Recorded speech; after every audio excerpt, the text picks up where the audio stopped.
આમ આદમી પાર્ટીની પરિવર્તન લાવ ખેડૂત બચાવ યાત્રા હવે ચોટીલા એટલે કે સુરેન્દ્રનગરથી બીજા તબક્કાની શરૂઆત થઈ રહી છે, જેમાં આ વિસ્તાર રાજુ કરપડાનો ગઢ મનાય છે અને રાજુ કરપડા અત્યારે આમ આદમી પાર્ટીમાં નથી, તેઓ અલગ રીતે ખેડૂતોનું સંમેલન કરી રહ્યા છે।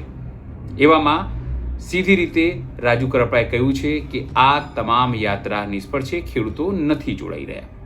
નમસ્કાર, હું છું ચિંતામણી પુત્ર અનિલ પટેલ, સ્વાગત છે આપનો અમારા વિશેષ કાર્યક્રમમાં। સાથે રાજુ કરપડાએ એવું પણ કહ્યું છે કે ખેડૂતોએ આ સભામાં જવું જોઈએ અને સાંભળવું જોઈએ કે આમ આદમી પાર્ટીના નેતાઓ માત્ર ફોટો પડાવવા આવ્યા છે, રીલ્સ બનાવવા આવ્યા છે કે પછી ખેડૂતો માટે તેમની પાસે કોઈ ઓફર છે, વ્યવસ્થા છે।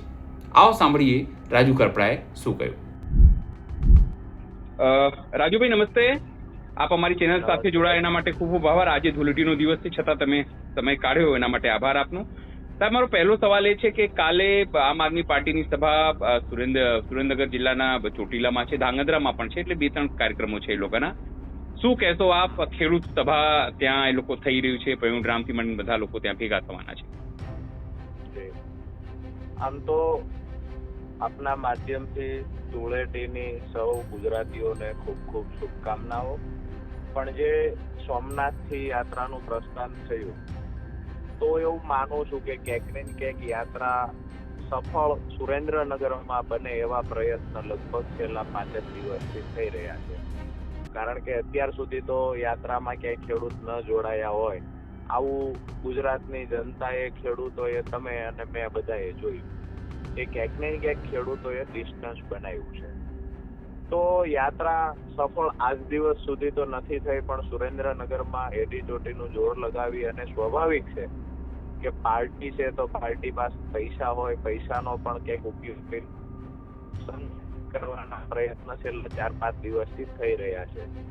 પરંતુ મારું સ્પષ્ટ માનવું છે કે કોઈ પણ પાર્ટીનો માણસ કે કોઈ પણ પાર્ટી જ્યારે ખેડૂતોના મુદ્દે સભા કરતી હોય તો તમામ ખેડૂતોએ એક વખત સાંભળવા જવું જોઈએ।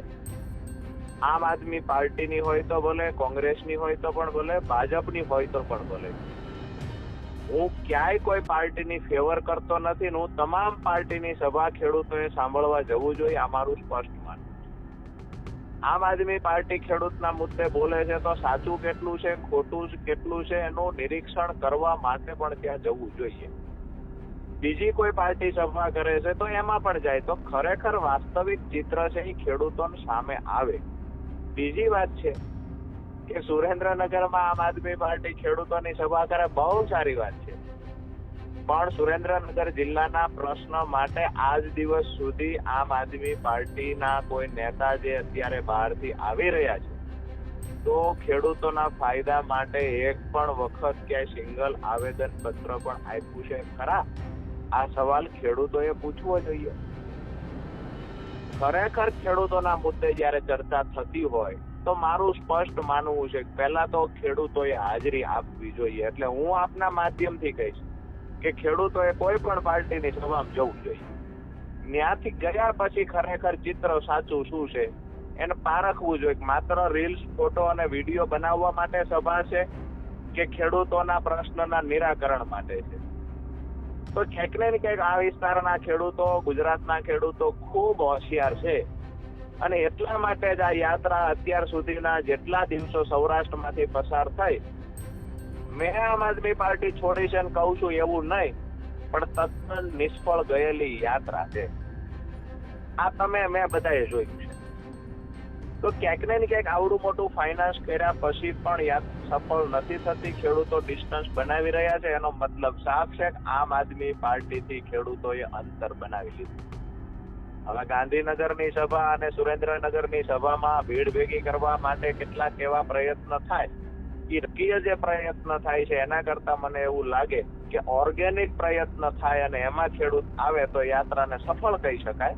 પરંતુ કૃત્રિમ પ્રયત્નો થઈ, ભાડુતી માણસો લાવીને ભીડ ભેગી કરવાથી ખેડૂતોના પ્રશ્નનું નિરાકરણ આવતું નથી।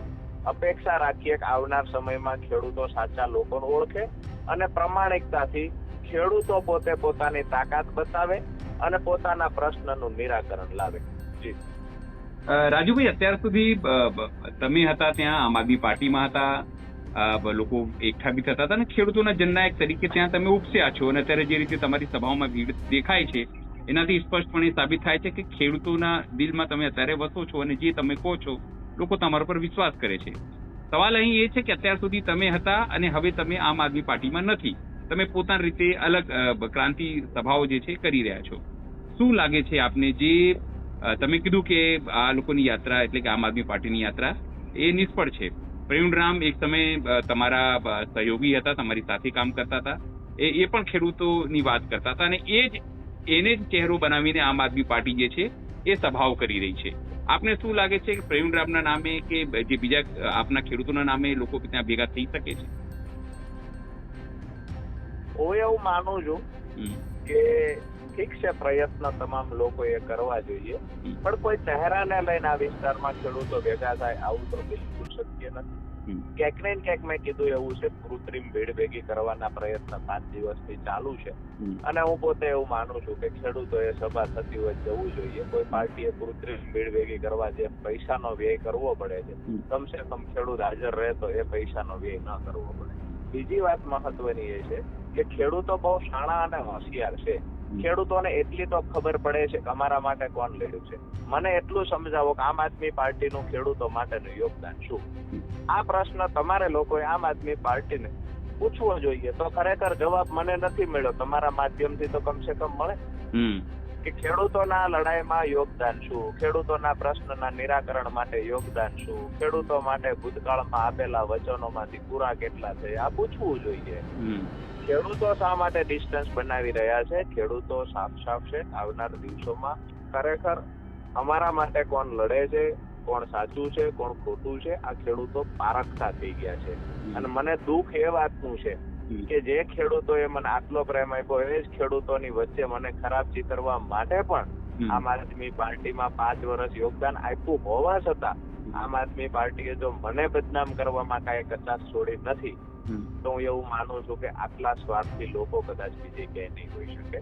અને જે પાર્ટી છોડી એની ટીકા ટિપ્પણી હું વધારે કરવા નથી માંગતો, પરંતુ ઈચ્છા રાખું કે આમ આદમી પાર્ટી, ભાજપ, કોંગ્રેસ, સમાજવાદી પાર્ટી તમામ લોકો ખેડૂતોના મુદ્દે લડે, ખેડૂતોના મુદ્દે બોલે અને પરિણામ સુધીની લડાઈ લડે. માત્ર ફોટો વિડીયો કરી અને ભાગી જાય આવું ન થવું જોઈએ. તો મારી વાત એ છે કે આવડી મોટી આ યાત્રાની શરૂઆત થઈ, અહીંયા પહોંચાડવાના પ્રયત્ન થયા, યાત્રા સફળ ન થઈ, આ બધું થયું, પણ યાત્રા સફળ કેવી રીતે થાય? તમે યાત્રા કરીને તો ફોટો વિડીયો વાળી વાત છે. કોઈ પ્રશ્ન કોઈ ઓફિસમાં રજૂઆત તો એક પણ જિલ્લામાં કરવા નથી જતા, એક પણ જગ્યાએથી તમે લેટર પેડ પર સરકારમાં કોઈ રજૂઆત નથી કરી. આખી યાત્રાની અંદર કે રજૂઆતનો મુદ્દો નથી મામલતદાર ઓફિસમાં મળવાનું, નથી કલેક્ટર ઓફિસમાં મળવાનું, નથી કાંઈ મુદ્દાઓ દરેક જિલ્લાના પ્રશ્નોનું ક્યાંય નોટ કરવામાં નથી આવતું. તો આ રજૂઆત તો ક્યાંય કરવાની નથી, તો ફોટો સેશન થી વધારે છે શું એ મને સમજાવો. અગર યાત્રા છે તો ખેડૂતનું શક્તિ પ્રદર્શન થાય. આવનાર દિવસોમાં સરકારને ચુકાડવી હોય તો ખેડૂતનું સંગઠન મજબૂત બનાવવું જોઈએ. પરંતુ આવનાર દિવસોમાં એક વાત હું તમને ટૂંકમાં કહી દઉં કે કૃત્રિમ રેલી કેવી હોય, ઓર્ગેનિક કેવી હોય, એ આવનાર દિવસોમાં રાજુ કરપડા બતાવશે. અને ખેડૂતો રાજુ કરપડાના દિલમાં છે. રાજુ કરપડા આવનાર દિવસો ખેડૂતો માટે લડશે અને બિન રાજકીય રીતે લડશે. જે લોકો ટીકા ટિપ્પણી કરતા, જે લોકો મને ખરાબ ચિતરવાના પ્રયત્ન કરતા, આવનાર સમયમાં ખેડૂતો એના ગાલ પર તમાચો મારશે. રાજુભાઈ, એક સવાલ બધાના મનમાં છે. તમે તો ખૂબ સરળતાથી કહી દો છો કે બિન રાજકીય જે પ્લેટફોર્મ છે એના પર જઈશ, પણ લોકોની ઈચ્છા જાણવામાં હંમેશા એ રહી છે કે રાજુભાઈ કઈ દિશામાં જવાના છે? મારું સ્પષ્ટ માનવું છે કે હાલ કોઈ દિશા નક્કી કરી નથી.